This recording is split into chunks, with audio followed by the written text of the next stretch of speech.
In this video, we'll look at how to read in data using Python's pandas package. Once we have our data in Python, then we can perform all the subsequent data analysis procedures we need. Data acquisition is a process of loading and reading data into Notebook from various sources. To read any data using Python's pandas package, there are two important factors to consider: format and file path. Format is the way data is encoded. We can usually tell different encoding schemes by looking at the ending of the file name. Some common encodings are CSV, JSON, XLSX, HDF, and so forth. The path tells us where the data is stored. Usually it is stored either on the computer we are using or online on the internet. In our case, we found a data set of used cars which was obtained from the web address shown on the slide. When Jerry entered the web address in his web browser, he saw something like this. Each row is one data point. A large number of properties are associated with each data point. Because the properties are separated from each other by commas, we can guess the data format is CSV, which stands for comma separated values. At this point, these are just numbers and don't mean much to humans, but once we read in this data, we can try to make more sense out of it. In pandas, the readCSV method can read in files with columns separated by commas into a pandas data frame. Reading data in pandas can be done quickly in 3 lines. First, import pandas, then define a variable with a file path, and then use the readCSV method to import the data.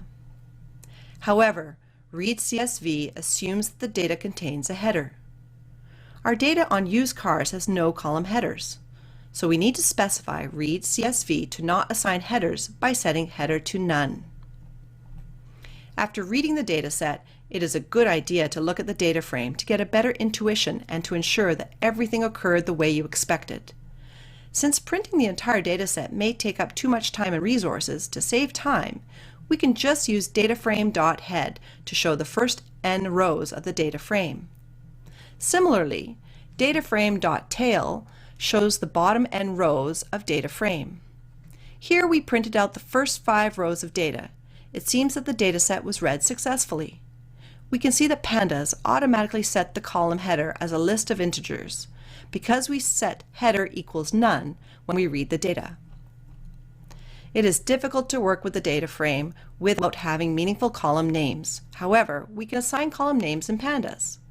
In our present case, it turned out that we have the column names in a separate file online. We first put the column names in a list called headers. Then we set df.columns equals headers to replace the default integer headers by the list. If we use the head method introduced in the last slide to check the dataset, we see the correct headers inserted at the top of each column. At some point in time, after you've done operations on your data frame, you may want to export your pandas data frame to a new CSV file. You can do this using the method to_CSV. To do this, specify the file path, which includes the file name, that you want to write to.